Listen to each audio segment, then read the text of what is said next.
नमस्कार, मैं उषिता। उत्तर प्रदेश की बड़ी खबरों में आपका स्वागत है। आज है 3 अप्रैल, दिन शुक्रवार। खबरों की ओर बढ़ने से पहले एक महत्वपूर्ण बात। अगर आप भी सरकारी नौकरी की तैयारी कर रहे हैं तो हमारे बुलेटिन के अंत में हम रोज करंट अफेयर से कुछ सवाल लेकर के आते हैं, जिसका अगर आपने सही जवाब दिया तो आपका नाम हमारे बुलेटिन के अंत में दिखाया जाएगा। चलिए अब एक नजर डालते हैं आज की सुर्खियों पर। आर्थिक संकट से जूझ रहे कॉलेजों को सरकार देगी राहत। यूपीएसएसएससी ने शुरू की यूपी प्रदूषण नियंत्रण बोर्ड भर्ती 2026। यूपी पीडब्ल्यूडी ने 2500 करोड़ सरेंडर के बावजूद 86% बजट किया खर्च। उत्तर प्रदेश में 22 मई से शुरू होगी जनगणना 2027 प्रक्रिया। पंत ने मैच हार कर दी प्रतिक्रिया। चलिए एक नजर डालते हैं आज की 25 बड़ी खबरों की ओर। यूपीएसएसएससी ने शुरू की यूपी प्रदूषण नियंत्रण बोर्ड भर्ती 2026। यूपीएसएसएससी ने यूपी प्रदूषण नियंत्रण बोर्ड भर्ती 2026 के लिए आवेदन 2 अप्रैल से शुरू कर दिए हैं। इस भर्ती में 115 पद भरे जाएंगे, जिनमें वैज्ञानिक सहायक लेखाकार, विधि सहायक, प्रयोगशाला सहायक और कनिष्ठ अभियंता शामिल है। पात्र उम्मीदवार जिन्होंने पीईटी 2025 दी है वे upssc.gov.in पर आवेदन कर सकते हैं। आवेदन की अंतिम तिथि 22 अप्रैल है। चयन प्रक्रिया में शॉर्ट लिस्टिंग, लिखित परीक्षा, दस्तावेज सत्यापन और मेडिकल टेस्ट शामिल है। आवेदन शुल्क सभी वर्गों के लिए 25 रुपए है। पीएम सूर्यघर योजना में यूपी बना देश का नंबर 1। वित्तीय वर्ष 2025-26 में उत्तर प्रदेश ने सोलर ऊर्जा में बड़ी छलांग लगाई। रिकॉर्ड 3,47,729 रूफटॉप सोलर संयंत्र स्थापित किए। मार्च में मात्र एक महीने में 52,729 संयंत्रों से 173.84 मेगावाट क्षमता बढ़ी। राज्य की कुल सोलर क्षमता 1161.756 मेगावाट पहुंच गई है और यूपी पीएम सूर्यघर योजना में देश में नंबर 1 बन गया। उत्तर प्रदेश में एक्सप्रेसवे और हाईवे सफर हुआ महंगा। उत्तर प्रदेश में 1 अप्रैल से एक्सप्रेसवे और नेशनल हाईवे पर सफर महंगा हो गया। एनएनआईए ने टोल दरों में 5 से 10% तक वृद्धि की है। दिल्ली, मेरठ और आगरा लखनऊ एक्सप्रेसवे सहित सभी प्रमुख मार्गों पर नई दरें लागू है। नकद भुगतान बंद, अब केवल फास्टैग या फिर यूपीआई से टोल जमा करना अनिवार्य है। भारी वाहनों का टोल 25 से 50 रुपए महंगा हुआ। आर्थिक संकट से जूझ रहे कॉलेजों को सरकार देगी राहत। प्रदेश की स्ववित्त पोषित कॉलेज आर्थिक संकट से जूझ रहे हैं। छात्रों की संख्या घटने से आय प्रभावित हो रही। वहीं सरकार ने शिक्षक और प्राचार्य भर्ती आसान बनाने के लिए 3 सदस्यीय समिति बनाई। प्रस्ताव में अनुभव और उम्मीदवार संख्या की शर्तें सरल करने, प्राचार्यों को पहले 10 साल अनुमोदन देने और चयन समितियों में अनुभवी शिक्षकों को शामिल करने की सिफारिश है। यूपी में खाद्य प्रोसेसिंग हब बनाने के लिए केंद्रीय मंत्री से की बैठक। उप मुख्यमंत्री केशव प्रसाद मौर्य ने केंद्रीय मंत्री चिराग पासवान से यूपी में खाद्य प्रसंस्करण उद्योग, रोजगार सृजन और ग्रामीण अर्थव्यवस्था सुदृढ़ करने पर चर्चा की। कॉमन इंक्यूबेशन सेंटर, पीएमएफएमई योजना और स्वयं सहायता समूहों के लिए 19 करोड़ रुपए सहित निवेश, नवाचार और उद्यमिता को बढ़ावा देने पर जोर दिया गया। यूपी सरकार तैयार कर ही पारदर्शी वक्फ संपत्ति नियमावली। उत्तर प्रदेश सरकार वक्फ यानी कि संशोधन अधिनियम 2025 के तहत नई नियमावली बनी। इसका उद्देश्य वक्फ संपत्तियों का पारदर्शी, जवाबदेही और राजस्व सक्षम प्रबंधन है। इसमें अतिक्रमण रोकने, डिजिटल सर्वे, प्रशासनिक निगरानी बढ़ाने और विवादों के समाधान के लिए उच्च न्यायालय अपील का प्रावधान शामिल होगा। उत्तर प्रदेश में 22 मई से शुरू होगी जनगणना 2027 प्रक्रिया। देश में जनगणना 2027 की शुरुआत कुछ राज्यों में हो गई है, जबकि उत्तर प्रदेश में 22 मई से होगी। 7 से लेकर के 21 मई तक आम नागरिक मोबाइल से स्वगणना कर सकते हैं। पूरी प्रक्रिया डिजिटल होगी। एआई और जियो रेफरेंस्ड मैपिंग का उपयोग होगा। नागरिकों को 33 सवालों के जवाब देने होंगे और unique self enumeration ID generate होगी। नया लॉ अयस्क ब्लॉक प्रदेश को देगा औद्योगिक बढ़ावा। सोनभद्र में 3.02 मिलियन टन लॉ अयस्क का नया ब्लॉक मिला है, जिसकी अनुमानित कीमत 1200 से 1450 करोड़ रुपए है। भारतीय भूवैज्ञानिक सर्वेक्षण ने 39.73% औसत लॉ दर दर्ज की। ये नीलामी प्रक्रिया से खनन शुरू होगा, जिससे प्रदेश में औद्योगिक निवेश, रोजगार, राजस्व और लौह इस्पात उद्योग को बढ़ावा मिलेगा। खनिज संपदा मजबूत होगी। एलडीए की 2 विकास परियोजनाओं पर शासन ने दी मंजूरी। लखनऊ में कैंट से सीधे शहीद पथ जुड़ जाएगा। एलडीए की 2 विकास परियोजनाओं में ग्रीन कॉरिडोर के तीसरे चरण में आर्मी लैंड और गोमती के दाएं किनारे पर 2300 मीटर लंबा फ्लाईओवर बनेगा। शहीद पथ पर 900 मीटर का फ्लाईओवर भी इसी साल तैयार होगा। परियोजनाओं से इकाना स्टेडियम के पास जाम से राहत मिलेगी और बेहतर यातायात व्यवस्था सुनिश्चित होगी। लखनऊ में उत्तर प्रदेश संस्कृत शिक्षा परिषद का भव्य भवन बन रहा। उत्तर प्रदेश में करीब 25 साल के इंतजार के बाद लखनऊ के निशांतगंज में उत्तर प्रदेश माध्यमिक संस्कृत शिक्षा परिषद का आधुनिक और भव्य स्थायी भवन बन रहा। 2 एकड़ जमीन पर बनने वाले इस 41 से 42 करोड़ रुपए परियोजना से लाइब्रेरी, मीटिंग हॉल और अत्याधुनिक लैंग्वेज लैब होगी। भवन संस्कृत शिक्षा, शोध और प्रशासनिक कार्यों को नई गति देगा। यूपी सीडा औद्योगिक क्षेत्रों का थर्ड पार्टी ऑडिट और ड्रोन निगरानी हुआ शुरू। उत्तर प्रदेश में यूपी सीडा के औद्योगिक क्षेत्रों का थर्ड पार्टी ऑडिट और ड्रोन निगरानी शुरू होगी। सहारनपुर, बदायूं, बलिया, हाथरस, फतेहपुर, बाराबंकी और चित्रकूट के औद्योगिक क्षेत्रों में भूमि अधिग्रहण और मानचित्र स्वीकृति के साथ विकास कार्य तेज होंगे। 75% भूखंड आवंटन के बाद शेष ई नीलामी से दिए जाएंगे और निवेशकों की समस्याओं का 1 माह में निस्तारण सुनिश्चित होगा। जिला और शहर स्तर पर लागू होगी यूपी विजन 2047 के लक्ष्य। उत्तर प्रदेश सरकार विकसित उत्तर प्रदेश 2047 विजन डॉक्यूमेंट को अंतिम रूप देने के लिए नीति आयोग के विशेषज्ञों के साथ बैठक करेगी।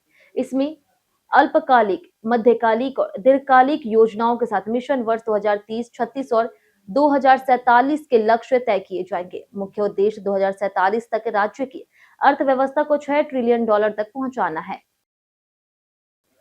प्रत्येक ग्राम पंचायत में विशेष शिविर से फार्मर रजिस्ट्री होगी लागू। मुख्यमंत्री योगी आदित्यनाथ ने उत्तर प्रदेश में फार्मर रजिस्ट्री को व्यापक रूप से लागू करने के निर्देश दिए। प्रत्येक ग्राम पंचायत में विशेष शिविर आयोजित कर सभी पात्र किसानों का पंजीकरण सुनिश्चित किया जाएगा।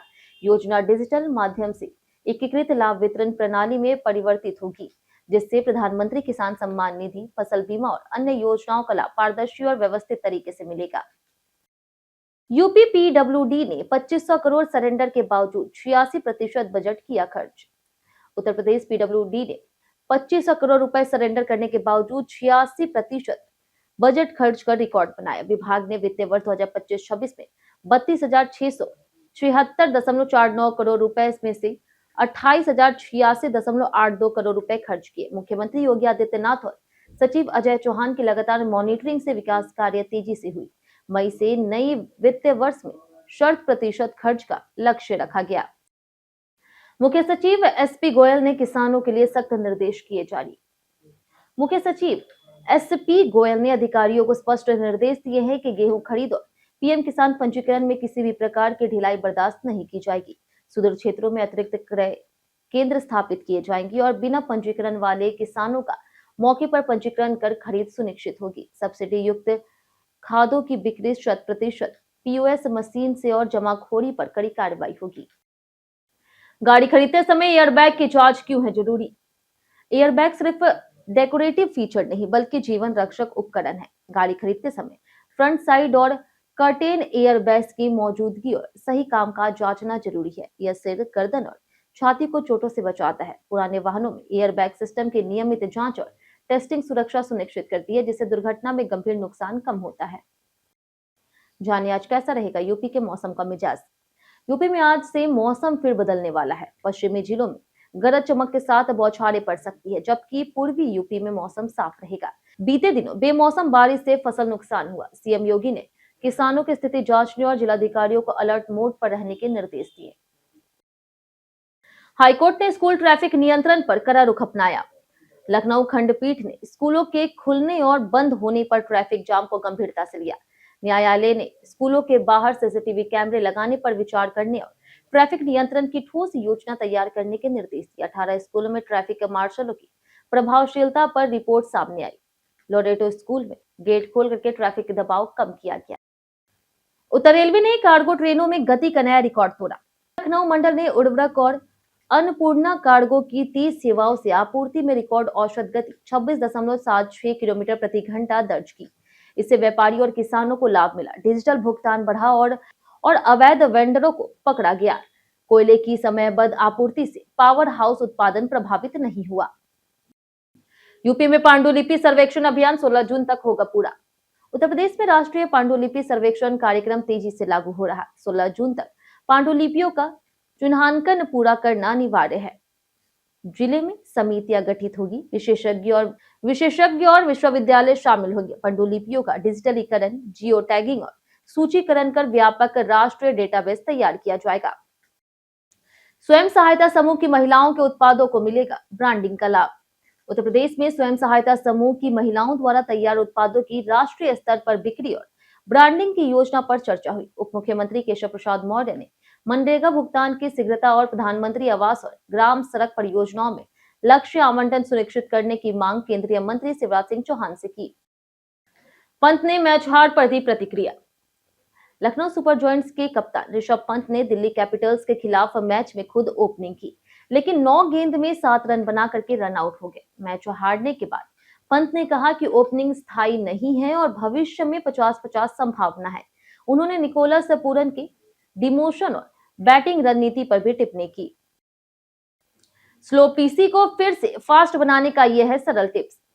विंडोज कंप्यूटर धीमा होने पर माइक्रोसॉफ्ट कुछ आसान उपाय सुझाता है। विंडोज और ड्राइवर अपडेट रखें, मालवेयर स्कैन करें, स्टोरेज खाली करें और अनइस्तेमाल ऐप्स हटाएं, स्टार्टअप ऐप्स बंद करें, बैकग्राउंड गतिविधि सीमित करें और विजुअल इफेक्ट्स घटाएं। इन तरीकों से सिस्टम की परफॉर्मेंस सुधारी जा सकती है और पीसी तेज और स्मूथ चलता है। अयोध्या में श्री राम जन्मभूमि दर्शन से गौतम अडानी हुए भावुक। प्रख्यात उद्योगपति गौतम अडानी हनुमान जयंती के अवसर पर परिवार सहित अयोध्या में श्री राम जन्मभूमि मंदिर पहुंचे। उन्होंने दर्शन पूजन कर भगवान श्री राम से आशीर्वाद प्राप्त किया। अडानी ने कहा कि श्री राम का जीवन धर्म, कर्तव्य और करुणा का प्रतीक है। इस भावुक और गौरवपूर्ण अनुभव ने उन्हें और उनके परिवार को भारत की एकता और संस्कृति की प्रेरणा दी। कई कारणों से दर्ज है भारत के इतिहास में आज की तारीख। 1325 में चिश्ती संप्रदाय के चौथे संत निजामुद्दीन औलिया का निधन हुआ। 1903 में समाज सुधारक और हस्तकला क्षेत्र की गांधीवादी नेता कमला देवी चट्टोपाध्याय का जन्म हुआ। 1914 में भारतीय सेना के पूर्व अध्यक्ष सैम मानेकशॉ का जन्म हुआ। वहीं 1918 में यूक्रेनी लेखक ओलेस गोंचार का जन्म हुआ और 1929 में साहित्यकार निर्मल वर्मा का जन्म हुआ।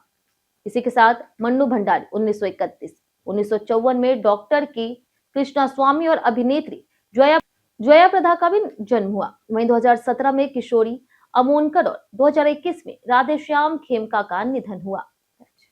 हम प्रतिदिन आपसे 5 ऐसे जरूरी सवाल और उसके जवाब बताएंगे जो कि यूपीपीएससी जैसे अन्य प्रतियोगी परीक्षाओं में काम आएंगे। सवाल इतिहास, यूपी स्पेशल और विज्ञान से होंगे। पूछे गए 5 सवाल में आपने कितना सही जवाब दिया यह हमें कमेंट करके जरूर बताएं। तो हमारा पहला सवाल है, इनमें से कौन सा महाजनपद सबसे शक्तिशाली होकर उभरा और लगभग पूरे उत्तर भारत में अपना साम्राज्य स्थापित किया? ऑप्शन ए है काशी, ऑप्शन बी है मगध, ऑप्शन सी है कुरु, ऑप्शन डी है कौशल। इसका सही जवाब है ऑप्शन बी मगध। हमारा दूसरा सवाल है कि अकबर ने सन 1579 में किस स्थान पर इबादत खाना स्थापित करवाया था? ऑप्शन ए है आगरा, ऑप्शन बी है फतेहपुर सिकरी, ऑप्शन सी है मेरठ, ऑप्शन डी दिल्ली।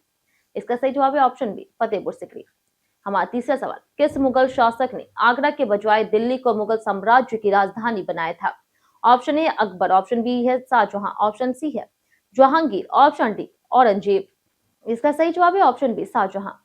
हमारा चौथा सवाल है कि मेरठ के ब्रिटिश सेना में विद्रोह की चिंगारी कब भड़की थी? ऑप्शन ए है 10 मई 1857, ऑप्शन बी है 14 जून 1857, ऑप्शन सी है 15 मार्च 1857, ऑप्शन डी 13 नवंबर 1857। इसका सही जवाब है ऑप्शन ए 10 मई 1857। हमारा आखिरी सवाल है कि हिंदुस्तान सोशलिस्ट रिपब्लिकन एसोसिएशन का मुख्यालय कहां स्थापित था? ऑप्शन ए है कानपुर, ऑप्शन बी है आगरा, ऑप्शन सी है लखनऊ, ऑप्शन डी इलाहाबाद। इसका सही जवाब है ऑप्शन बी आगरा। बीते दिन बहुत से लोगों ने हमारे वीडियो को लाइक और कमेंट किया था। जिन्होंने हमारे वीडियो पर कमेंट किया उनके नाम है विजय सैनी, सुभाष गौतम, राम कुमार, अंकित भारद्वाज, दीपचंद्र चौधरी, कृष्ण मोहन, प्रियंका मिश्रा, सौम्या मिश्रा, स्वतंत्र कुमार यादव, ललित कुमार, पवन कुमार, विश्वनाथ प्रताप सिंह, मीरा कुमारी, राजीव कुमार और रवि सिंह। इसी के साथ बढ़ते आज के सवाल की। और आज का सवाल है, आपके क्षेत्र में सड़क की क्या स्थिति है? आप अपना जवाब हमें हमारे कमेंट सेक्शन में लिखकर जरूर बताएं। आज के लिए इतना ही। उत्तर प्रदेश की तमाम खबरों के साथ बने रहने के लिए देखते रहे डेली ईयूपी और साथ ही अगर आप यूट्यूब चैनल पर देख रहे हैं चैनल को सब्सक्राइब कर दे और अगर आप फेसबुक पेज पर देख रहे हैं तो लाइक और फॉलो